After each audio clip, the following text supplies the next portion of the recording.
जय जगन्नाथ पिलाने नमस्कार जय माँ बरानी मु कार्तिक आपण मानू स्वागत करुच्ची आमर समस्तंकर प्रिय यूट्यूब चैनल ओडिया पाठशाला क्लास 1 to 7 को आज आम मैंने नहीं आसीचे आ गोटे नूतन वीडियो जो थे आज आम क्लास सप्तमर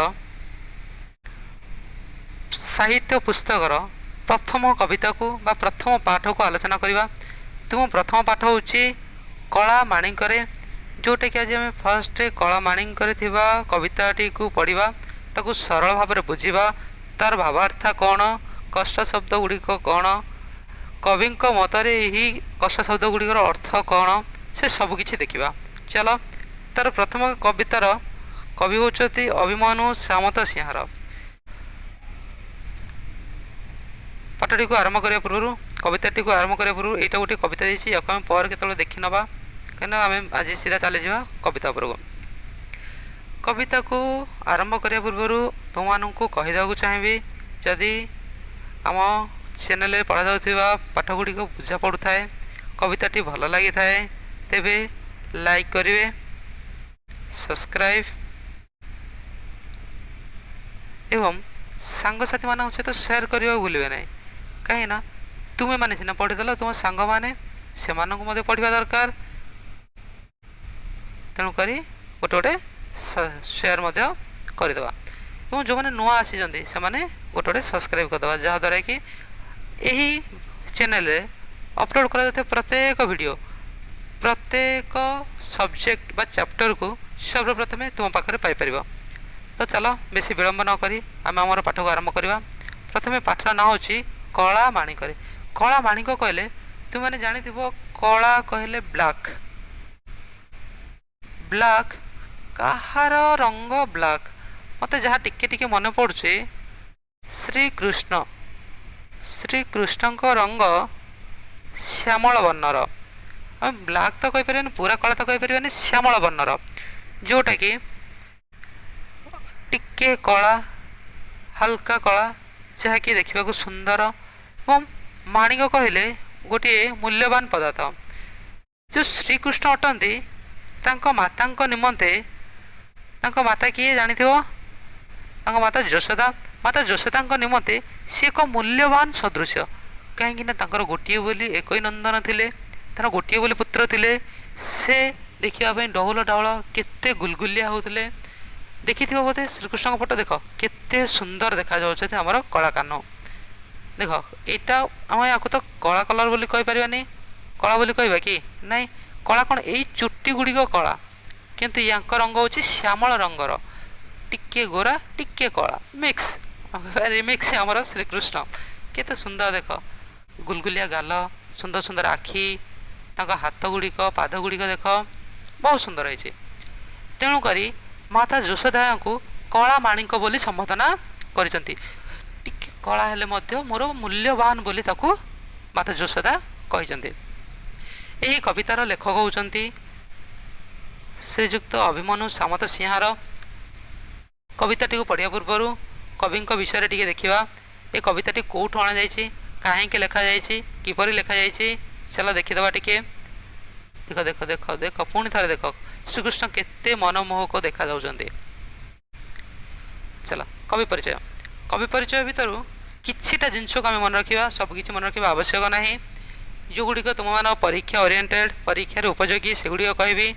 प्रथमे देखा प्राचीन रीतिजुग्य कवि। प्राचीन रीतिजुग्य कवि क्या कहुए किए परिचित अभिमन्यु सामंत सिंहार जे कि जाजपुर जिलार बालियार सामंत परिवार रे 1760 मसीह जन्म ग्रहण करते। जाजपुर जिले में बालियार बोली गोटे सामंत फैमिली थिले बा गोटे जाति थिला जोटा कि गोटे धनिक श्रेणी से ही परिवार रे 1760 मसीह जन्म ग्रहण करते। से पिला दिनरु ही सुंदर सुंदर कविता गुड़िया रचना करते। पिला बेलू क्या कौन पसंद किंतु देख यही महान व्यक्तित्व जनक अभिमन्यु सामंत सिंहार जनक सुंदर सुंदर कविता लिखिबारे पारंगम थे से गुड़िक बहुत भल लगुए। ता भितर विग्ध चिंतामणि यहीटा टिके मन रखा लेखा भितर गोटे लेखार नाम हूँ विग्ध चिंतामणि। ଏବଂ ଅନେକ ଗୁଡ଼ିଏ ଲେଖା ଥିଲା, ଯେମିତିକି ପ୍ରେମ କଳା, ରସବତୀ, ବାଘ ଗୀତ, ସୁଲକ୍ଷଣା, ଚଢ଼େଇ ଗୀତ, ବୋଲେ ହୁଁଟି, ଏପରି ଅନେକ ଗୁଡ଼ିଏ ଗୀତକୁ ସେ ରଚନା କରିଥିଲେ। ଆମେ ୟାକୁ କାହିଁକି ମନେ ରଖିଲେ?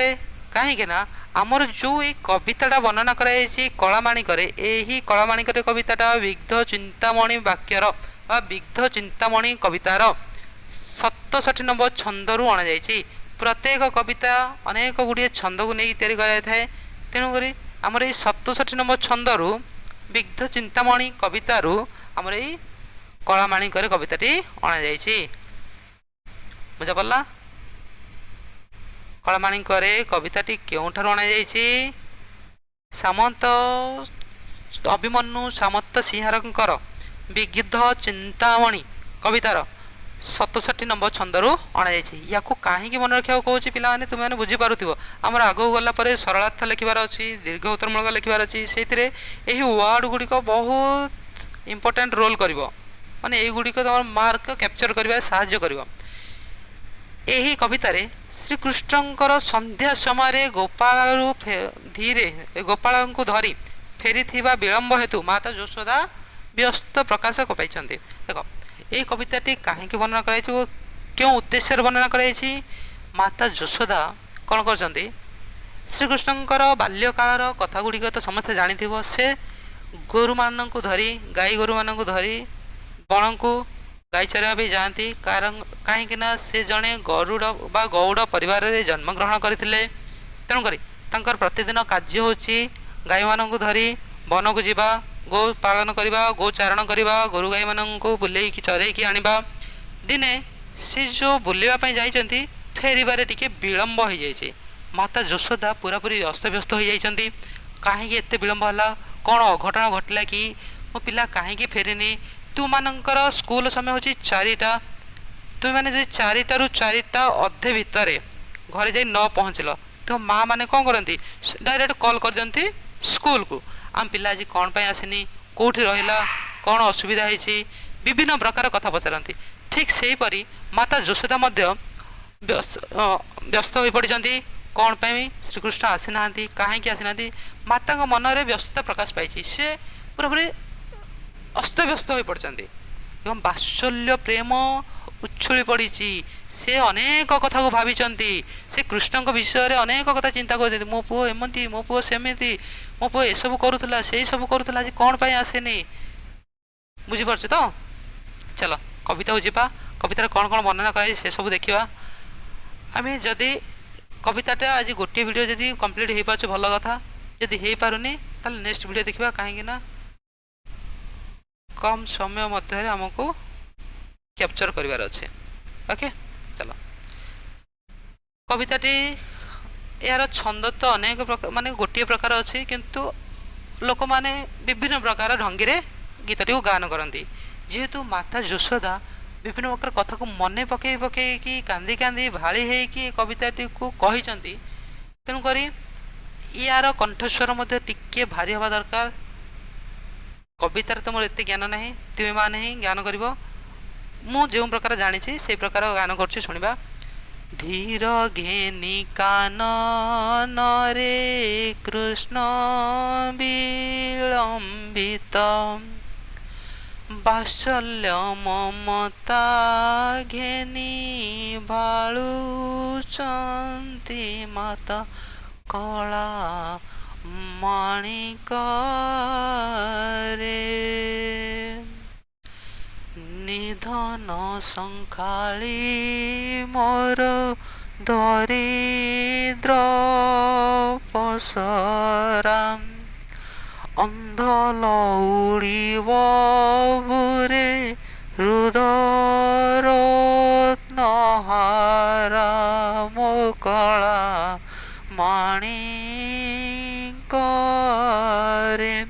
ତୁମାନେ ନିଜେ ନିଜେ କବିତାଟିକୁ ପଢ଼ିବ। ଆମେ କେବଳ ତା'ର ଭାବାର୍ଥ ଗୁଡ଼ିକ ଦେଖିବା ଏବଂ କବିତାଟିକୁ ଟିକେ ସ୍ପିଡ୍ ମୋଡ଼ରେ ପଢ଼ିବା। ଓକେ। ଧୀର ଘେନ କାନନରେ କୃଷ୍ଣ ବିଳମ୍ବିତ, ବାତ୍ସଲ୍ୟ ମମତା ଘେନି ଭାଳୁଛନ୍ତି ମାନେ। ଏଠାରେ ମୁଁ କଷ୍ଟ ଶବ୍ଦ ଗୁଡ଼ିକ ମଧ୍ୟ ଲେଖିଦେଇଛି, ଯାହାଦ୍ୱାରା କି କମ୍ ସମୟ ଲାଗିବ ଆମକୁ ପଢ଼ିବା ପାଇଁ। ଯଥାଶୀଘ୍ର କବିତାଟିକୁ ଶେଷ କରିପାରିବା। ଧୀର, ଧୀରର ଅର୍ଥ ହେଉଛି ଏଠାରେ ପଣ୍ଡିତମାନଙ୍କୁ ବର୍ଣ୍ଣନା କରି କୁହାଯାଇଛି। ଏଠାରେ ଅଭିମନ୍ୟୁ ସାମନ୍ତଶେଖର ସେ ପଣ୍ଡିତମାନଙ୍କୁ ଲକ୍ଷ୍ୟ କରି କହିଛନ୍ତି, ଏ ପଣ୍ଡିତମାନେ ଟିକେ ଦେଖ, ଟିକେ ଲକ୍ଷ୍ୟ କର, ଧ୍ୟାନ ଦିଅ। କାନନରେ କୃଷ୍ଣ ବିଳମ୍ବିତ, ଦିନକର ଘଟଣା। କାନନରେ କହିଲେ ଜଙ୍ଗଲରେ, ଦିନକର ଘଟଣା। ଦିନେ ଜଙ୍ଗଲରେ କୃଷ୍ଣଙ୍କର ବିଳମ୍ବ ହୋଇଯାଇଛି, ସେ ଫେରିବାରେ ଟିକେ ଲେଟ୍ କରିଦେଇଛନ୍ତି। ଆମେମାନେ ଯେମିତି ପ୍ରତିଦିନ ସ୍କୁଲକୁ ଯାଉଛନ୍ତି, ସେ ସେମିତି ପ୍ରତିଦିନ ଜଙ୍ଗଲକୁ ଯାଉଛନ୍ତି। ସ୍କୁଲ ଫେରିଲେ ଯେମିତି ବିଳମ୍ବ ହୋଇଗଲେ ମା' ମାନେ ଚିନ୍ତିତ ହୋଇପଡ଼ନ୍ତି, ସେପରି ଜଙ୍ଗଲରୁ ଫେରିବା ବେଳେ ବିଳମ୍ବ ହୋଇଯାଇଛନ୍ତି ତ ମାତା ଯଶୋଦା ପୁରାପୁରି ଚିନ୍ତିତ ହୋଇପଡ଼ିଛନ୍ତି। ବାତ୍ସଲ୍ୟ ମମତା ଘେନି ଭାଳୁଛନ୍ତି ମା। ତ ବାତ୍ସଲ୍ୟ ମମତା କହିଲେ ମାତୃପ୍ରେମ, ତାଙ୍କ ମାଙ୍କର ପ୍ରେମ। ଦେଖ, ଯଦି କିଛି ବି ମାଡ଼ ହୋଇଯାଇଥାଏ କିମ୍ବା କେଉଁଠି ଝୁଣ୍ଟି ପଡ଼ିଥାଏ, ବାପାଙ୍କର ହୃଦୟ ଏତେ ତରଳେନି, କିନ୍ତୁ ମା ପୁରାପୁରି ଧାଇଁ ଆସି ମୋ ପିଲା କେତେ ମାଡ଼ ହୋଇଗଲା, କ'ଣ ହେଲା, କେତେ ରକ୍ତ ବାହାରି ପଡ଼ିଲା, ଟିକେ କିଛି ବାହାରି ନଥିବ, ଟିକେ ଜଷ୍ଟ ଏମିତି ଆଞ୍ଚୁଡ଼ି ହେଇଥିବ, କିନ୍ତୁ ମା ପୁରା ଛାନିଆ ହୋଇପଡ଼ିଥିବେ। ତ ଏଠି ମଧ୍ୟ ମା ତାଙ୍କର ମାତୃତ୍ୱ ପ୍ରେମକୁ ଉତ୍ସର୍ଗିତ କରି, ମାତୃତ୍ୱ ପ୍ରେମ ପୁରା ଭାଳି ହେଇ ମନେ ପକାଇ ସେ ପୁରା ମନେ ମନେ କାନ୍ଦି ପକାଉଛନ୍ତି। ଭାଳୁଛନ୍ତି ମାତା କହିଲେ ମନେ ପକାଇ ପକାଇ ଭାବୁଛନ୍ତି, ବହୁତ ପ୍ରକାର କାନ୍ଦ କାନ୍ଦ ହୋଇସାରିଲାଣି। ଦେଖିବା, ପ୍ରଥମଟା ବୁଝା ପଡ଼ିଲା। ଧୀର ଘେନି କାନନରେ କୃଷ୍ଣ ବିଳମ୍ବିତ, କୃଷ୍ଣଙ୍କର ବିଳମ୍ବ ହେବା ହେତୁ ମାତା ଯଶୋଦା କାନ୍ଦି ପକାଇଛନ୍ତି ବା ଅନେକ କଥା ଭାବି ଭାବି ମନେ ପକାଉଛନ୍ତି। ଏଠି କଳାମାଣିକ ବୋଲି କାହାକୁ ବୁଝୁଛି, ବୁଝିଲା, ଶ୍ରୀକୃଷ୍ଣଙ୍କୁ ବୁଝାଏ। ତାପରେ ଦେଖ ସେକେଣ୍ଡ ଷ୍ଟେପକୁ ଆସିବା। ନିର୍ଧନ ସଂଖାଳି ମୋର ଦରିଦ୍ର ପ୍ରସରା, ଅନ୍ଧ ଲହୁଡ଼ି ବାବୁରେ ହୃଦୟ ରତ୍ନହାରା। ନିର୍ଧନ ସଂଖାଳି ମାନେ ଧନହୀନ, ଯେଉଁମାନେ ଧନହୀନ ସେମାନଙ୍କ ପାଇଁ ଗୋଟେ ଛୋଟିଆ ଜିନିଷଟେ ମଧ୍ୟ ମୂଲ୍ୟବାନ ହୋଇଥାଏ। ଠିକ୍ ସେହିପରି ମାତା ଯଶୋଦା ନିଜକୁ ଧନହୀନ ବୋଲି ମନା କରିଛନ୍ତି। ଧନହୀନ ହୋଇ ମଧ୍ୟ ତାଙ୍କ ପାଇଁ ସେ ଦରିଦ୍ର ପ୍ରସରା, ଗୋଟେ ଦରିଦ୍ର ପାଇଁ ଗୋଟେ ଛୋଟିଆ ପାତ୍ର, ଯେତେ ଗୋଟେ ଦରିଦ୍ର ପାଇଁ ଗୋଟେ ଛୋଟିଆ ପାତ୍ର ଯେପରି ମୂଲ୍ୟବାନ, ସେପରି ମାତା ଯଶୋଦାଙ୍କ ପାଇଁ ଶ୍ରୀକୃଷ୍ଣ ମଧ୍ୟ ସେତେ ମୂଲ୍ୟବାନ। ମାନେ ଏହାର କହିବାର ଅର୍ଥ ହେଉଛି ଶ୍ରୀକୃଷ୍ଣ ମାତା ଯଶୋଦାଙ୍କ ପାଇଁ ଅନେକ ମୂଲ୍ୟବାନ ସମ୍ପଦ ଅଟନ୍ତି। ଅନ୍ଧ ଲହୁଡ଼ି ବାବୁରେ ହୃଦୟ ରତ୍ନହାରା। ଅନ୍ଧ ଲହୁଡ଼ି କହିଲେ ଅସହାୟର ସହାୟକ, ମାନେ ଅନ୍ଧମାନଙ୍କର ବାଡ଼ି, ଅସହାୟର ସହାୟତା।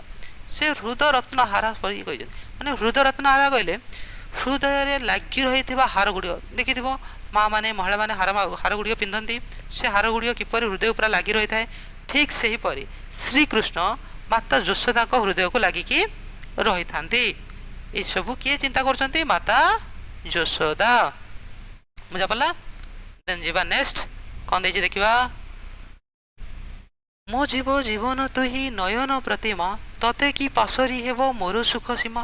ମୋ ଜୀବ ଜୀବନ ତୁହି, ମାତା ଯଶୋଦା କୃଷ୍ଣଙ୍କୁ କହିଛନ୍ତି ମୋ ଜୀବନଠୁ ବେଶୀ ମୂଲ୍ୟବାନ ହେଉଛୁ ତୁହି, ମୋ ଜୀବନର ଜୀବନ ତୁହି ବା ମୋର ବଞ୍ଚିବାର କାରଣ ହେଉଛୁ ତୁହି। ନୟନ ପ୍ରତିମା, ଆଖିର ପ୍ରତିମା, ଆଖିର ପ୍ରତିବିମ୍ବ ହେଉଛୁ ତୁ। ଆଖି ଖୋଲିବା ମାତ୍ରେ ତୁ, ଆଖି ବୁଝିବା ମାତ୍ରେ ତୁ, ମୋ ଆଖିର ଛବି ହେଉଛୁ ତୁ। ତୋ ବିନା ମୋର କୌଣସି ପ୍ରକାର ବାଟ ନାହିଁ, ତୋ ବିନା ମୋର କୌଣସି ପ୍ରକାର ଗତି ନାହିଁ। ତତେ କି ପାଶରି ହେବ ମୋର ସୁଖ ସୀମା, ତତେ ବା ଭୁଲିକିରି ମୋର କୋଉ ସୁଖ ଆସିଯିବ। ମାତା ଯଶୋଦା ମନେ ପକାଇ ପୁରା କାନ୍ଦି କାନ୍ଦି ଶ୍ରୀକୃଷ୍ଣଙ୍କୁ ଭାବି ଭାବି କହୁଛନ୍ତି, ତତେ ଭୁଲିକି ମୁଁ ଆଉ କେଉଁ ସୁଖର ସୀମାକୁ ପାଇବି। ଓକେ, ବୁଝା ପଡ଼ୁଛି? ଚାଲ। ଡରୁ ଥାଉ ଅନ୍ଧାରକୁ ରଖି ଯାଉ ଗୋରୁ, ଜନକ ଜନନୀ ସୁଖ କାହିଁ ପାଇଁ ସାରୁ। ତୁ ଏମିତିକା ଗୋଟେ ପିଲା ଯିଏକି ଅନ୍ଧାରକୁ ଦେଖିଲେ ଛାନିଆ ହୋଇଯାଇଥାଉ। ଆଉ ସେ ଗାଈ ଗୋରୁ କଥା ଛାଡ଼, ସେମାନଙ୍କୁ ତ ତୁ କେଉଁଠି ଛାଡ଼ି ଦେଇ ପଳେଇ ଆସୁ, ତୋର କିଛି ଠିକ୍ ଠିକଣା ନଥିବ। ଡରୁଥାଉ ଅନ୍ଧାରକୁ ରଖିଯାଉ ଗୋରୁ, ଛାଡ଼ି ଯାଇଥାଉ ଗୋରୁମାନଙ୍କୁ, ଜନକ ଜନନୀ ସୁଖ କାହିଁ ପାଇଁ ସାରୁ। ଏ ପିତାମାତାଙ୍କ ସୁଖକୁ ବର୍ତ୍ତମାନ କ'ଣ ପାଇଁ ତୁ ମନେ ପକାଇ ପାରୁନୁ? ଆଜି ଏତେ ବିଳମ୍ବ ହୋଇଗଲାଣି, ତୋ ବାପା ମାଆଙ୍କର ସ୍ନେହ କଥା ତୋର ଟିକେ ବି ମନେ ପଡ଼ୁନି। ତୁ ଏତେ ବିଳମ୍ବ ହେଲାଣି, ଏତେ ପର୍ଯ୍ୟନ୍ତ ତୁ ବାହାରେ ରହିଯାଇଛୁ। ଏକଥା କିଏ କହୁଛନ୍ତି? ମାତା ଯଶୋଦା। ଚାଲ ନେକ୍ସଟ ଦେଖିବା। ଦେଖ ମାତା ଯଶୋଦା ଶ୍ରୀକୃଷ୍ଣ କେମିତି କୋଳରେ ଧରିକି ତାଙ୍କୁ ଖୁଆଉଛନ୍ତି। ବୃଦ୍ଧ କାଳେ ତୁମର ଏକଇ ନନ୍ଦନ, ହୃଦ ତାପ ବିନାଶକେ ତୃହରି ଚନ୍ଦନ। ଦେଖ ବୃଦ୍ଧ କାଳେ, ବୃଦ୍ଧ କାଳେ କହିଲେ ବୁଢ଼ାବୁଢ଼ୀ ସମୟରେ, ବୁଢ଼ାବୁଢ଼ୀ ସମୟରେ ସମସ୍ତଙ୍କୁ ଗୋଟେ ଗୋଟେ ପୁଅ ଦରକାର ନା, କାହିଁକିନା ପାଳନ କରିବା, ପୋଷିବା, ଖାଇବାକୁ ଦେବା, ରଖିବା ପାଇଁ। ମାତା ଯଶୋଦା ମଧ୍ୟ କହୁଛନ୍ତି ଆମ ବୁଢ଼ାବୁଢ଼ୀ କାଳରେ ତୁ ଆମର ଏକଇ ନନ୍ଦନ। ଦେଖ ଆଉ ଗୋଟେ ଅର୍ଥ ମଧ୍ୟ ହେଇପାରେ, ମାତା ଯଶୋଦା ଏବଂ ନନ୍ଦରାଜାଙ୍କର ଇଏ ବୃଦ୍ଧ ସମୟରେ ପାଇଥିବା ଏକ ସନ୍ତାନ। ଶ୍ରୀକୃଷ୍ଣ ହେଉଛନ୍ତି ମାତା ଯଶୋଦା ଓ ନନ୍ଦରାଜାଙ୍କର ବୁଢ଼ା କାଳରେ ଜନ୍ମଗ୍ରହଣ କରିଥିବା ଏକ ସନ୍ତାନ। ମାତା ଯଶୋଦା ଓ ନନ୍ଦରାଜାଙ୍କର କୌଣସି ପୁତ୍ର ସନ୍ତାନ ନଥିଲେ। ବହୁ ବର୍ଷ ପରେ ଏଇ ସୁନ୍ଦର ଭଗବାନ କୃଷ୍ଣଟି ଜନ୍ମଗ୍ରହଣ କରିଛନ୍ତି। ତେଣୁକରି ୟାଙ୍କୁ ମଧ୍ୟ ଏହିପରି ଅର୍ଥରେ କହିପାରନ୍ତି, ବୃଦ୍ଧ କାଳେ ବୁଢ଼ା ସମୟରେ ଗୋଟିଏ ବୋଲି ଏକର ବଳା ବିଶିକସନ, ଏକମାତ୍ର ପୁଅ ହେଉଛି ଶ୍ରୀକୃଷ୍ଣ। ବୁଝା ପଡ଼ୁଛି? ବୃଦ୍ଧ କାଳେ ତୁମର ଏକଇ ନନ୍ଦନ, ହୃଦ ତାପ ବିନାଶକେ ତୁ ହରିଚନ୍ଦନ। ହୃଦ ତାପ, ତାପ କହିଲେ ତାତି, ନିଆଁ, ହୃଦୟର ନିଆଁ। ଆମମାନଙ୍କର ମନ ଭିତରେ ଗୋଟେ ଗୋଟେ ଆଶା ଜାଗୃତ ହୋଇଥାଏ, ସେଇ ନିଆଁକୁ ନାଶ କରିବା ପାଇଁ, ସେ ଆଶାକୁ ମାରିବା ପାଇଁ ତୁ ହେଉଛୁ ଗୋଟିଏ ବୋଲି ପୁତ୍ର, ଯିଏକି ହରିଚନ୍ଦନ ସଦୃଶ କାମ କରେ। ବାସ୍ ଦେଖ, ଯେଉଁଠି ପୋଡ଼ିଗଲା ଜଳିଗଲା ହାତ, ଆମେ କ'ଣ କରୁଛେ, ଚନ୍ଦନ ଟିକେ ଗୋଳି ଦେଉଛନ୍ତି, ଯାହାଦ୍ୱାରା କି ସେ ଜାଗାଟା ଟିକେ ଥଣ୍ଡା ଲାଗିବ। ହୃଦୟର ସେ ତାପକୁ ଶାନ୍ତି କରିବା ପାଇଁ, ହୃଦୟର ମମତାକୁ ଶାନ୍ତ କରିବା ପାଇଁ ହରିଚନ୍ଦନ ରୂପରେ କିଏ କାମ କରିଥାଏ? ଶ୍ରୀକୃଷ୍ଣ। ମାନେ ମନର ଭାବନାକୁ ଶାନ୍ତ କରିବା ପାଇଁ ଶ୍ରୀକୃଷ୍ଣ ହିଁ ଏକମାତ୍ର ଉପାୟ ବା ବାଟ ଥିଲେ ମାତା ଯଶୋଦାଙ୍କର। ଓକେ, ବୁଝା ପଡ଼ୁଛି? ଚାଲ ନେକ୍ସଟ। ଗୋଟିକା ଅଧମସ୍ୱର ନ ରୁଚଇ ତତେ, ନାଚି ଲାଞ୍ଚି ମାଗୁଥାଉ ଲବଣୀ କେମତେ। ତତେ ଗୋଟିକା ଅଧମସ୍ୱର ଅର୍ଥାତ୍ ଗୋଟିକା ଅଧମସ୍ୱର କହିଲେ ବିଭିନ୍ନ ପ୍ରକାର ଯେଉଁ ମିଠା ଗୁଡ଼ିକ, ଯେମିତିକି ପେଡ଼ା, ରାବିଡ଼ି, ସର, ଏସବୁ ଯାକ କିଛି ବି ଶ୍ରୀକୃଷ୍ଣଙ୍କୁ ପସନ୍ଦ ଆସୁନଥିଲା। ନାଚି ଲାଞ୍ଚି ମାଗୁଥାଉ ଲବଣୀ କେମନ୍ତେ, ବହୁତ ଅଝଟ କରେଇକି ମାଆଙ୍କ କାନି ଧରିକି ଝିକି ହେଇକି, ମାନେ ଖେଳିକି ବୁଲିକି ଡେଇଁ ଡେଇଁକିରି ତଳେ ମାଟିରେ ଗଡ଼ି ହେଇକି ପ୍ରାୟତଃ କ'ଣ ମାଗୁଥିଲେ? ଲବଣୀ। ଶ୍ରୀକୃଷ୍ଣଙ୍କର ପ୍ରିୟ ଖାଦ୍ୟ କ'ଣ ଥିଲା? ଲବଣୀ। କଳା ମାଣିକରେ ତୋଳି ମୁଁ ଧଇଲେ ଗୋଳି ହୋଇଯାଉ ତୁହି, ତୋ ଦୁର୍ବଳ ଦେଖି କାହିଁ ପଶିବ ହିଁ ମୁଇଁ। ତୋଳି ମୁଁ ଧଇଲେ ବଳି ହୋଇଯାଉ ତୁହି, ତା ଅର୍ଥ ତୋଳି ମୁଁ ଧଇଲେ କହିଲେ କୋଳେଇ ଧଇଲେ। ମାତା ଯଶୋଦା ଯେତେବେଳେ ଶ୍ରୀକୃଷ୍ଣଙ୍କୁ କୋଳେଇ ଧରୁଥିଲେ, ଶ୍ରୀକୃଷ୍ଣ ଏତେ ଛୋଟ କୁନିଟିଏ ହେଇଥିଲେ, ମାତାଙ୍କ ଗଳାରେ, ମାତାଙ୍କ ବକ୍ଷରେ ସେ ପୁରାପୁରି ପଶି ଯାଉଥିଲେ, କୋଳ ଭିତରେ ରହିଯାଉଥିଲେ। ତ ତେଣୁକରି ମାତା ଯଶୋଦା ତାଙ୍କ ପୁଅକୁ ଦୁର୍ବଳ ବୋଲି ବର୍ଣ୍ଣନା କରିଛନ୍ତି। ଦେଖ, ସବୁ ପିଲାମାନେ ମାତାମାନଙ୍କ ପାଇଁ, ମାଆମାନଙ୍କ ପାଇଁ ପିଲାଟା କେତେ ମୋଟା ହେଇଥାଉ, କେତେ ଗୁଲଗୁଲିଆ ହେଇଥାଉ, କିନ୍ତୁ ମାଆମାନଙ୍କ ପାଇଁ କ'ଣ, ସିଏ ଦୁର୍ବଳ ଆଗା। ସବୁବେଳେ ମାଆମାନେ କ'ଣ ଭାବନ୍ତି? ପିଲାଟି ମୋର କେତେ ଦୁର୍ବଳ ହେଇଯାଇଛି, ଝଡ଼ିଗଲାଣି ନାଇଁ।